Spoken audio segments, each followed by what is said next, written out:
the worst deaths in every safari. A safari promises the thrill of seeing Africa's most dangerous animals from what feels like a safe distance. That feeling is sometimes wrong.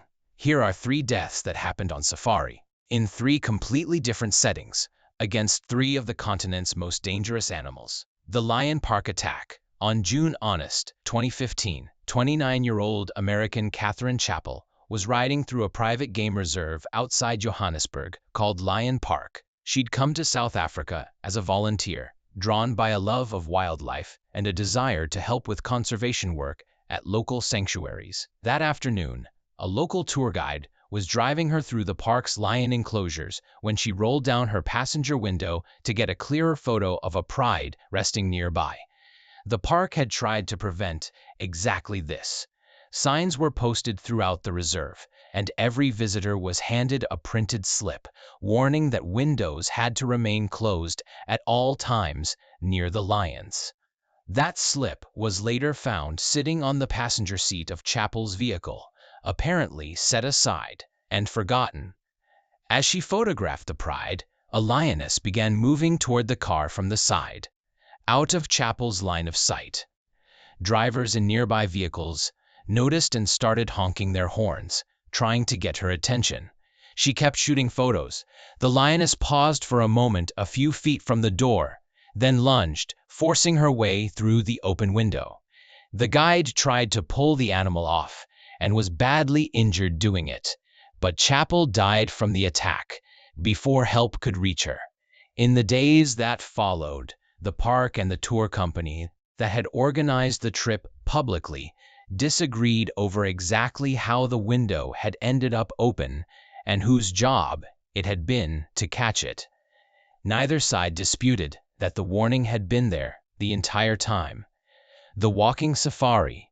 On July 3, 2025, 2 tourists, 68-year-old Easton Taylor from the United Kingdom and 67-year-old Alison Taylor from New Zealand, were on a guided walking safari through South Luangwa National Park in eastern Zambia, one of the few parks in Africa where visitors can experience the bush on foot, accompanied by armed guides instead of staying inside a vehicle. Walking safaris carry a different category of risk than driving ones, precisely because there's no metal frame to retreat behind if something goes wrong.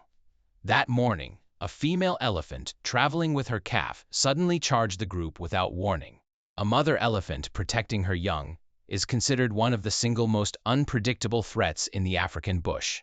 Capable of reaching full speed in seconds, the guides opened fire, wounding the elephant, but couldn't stop the charge in time. Both women died at the scene before they could be moved to safety. It wasn't an isolated case. The year before, an American tourist named Gail Matson had been killed in a nearly identical elephant charge at a different park in the same country. Wildlife officials in the region say attacks like these have become noticeably more frequent in recent years, as elephants are pushed into closer and closer contact with people by shrinking habitat and migration routes disrupted by drought and development.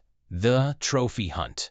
On August 3, 2025, 59-year-old Texas real estate broker Asher Watkins was on a guided big game hunt in South Africa's Limpopo province, tracking a Cape buffalo alongside a professional hunter and a local tracker. Cape buffalo kill more people across southern Africa every year than any other member of the so-called Big Five, earning grim nicknames like the Black Death for their habit of circling back to ambush anyone who wounds but fails to kill them outright.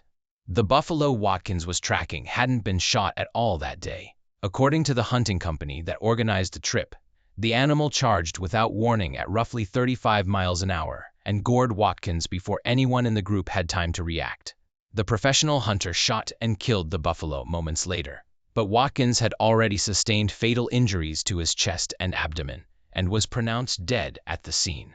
His death reignited an argument that flares up every time a hunter is killed by the very animal he came to kill. Animal rights groups called it a fitting end to a cruel pursuit, with some online comments openly celebrating the buffalo's resistance. The hunting industry called it a tragic, sobering reminder of exactly how dangerous these animals are, even to the people most prepared for them. A closed window left open, a walk through open bush, a buffalo that struck first.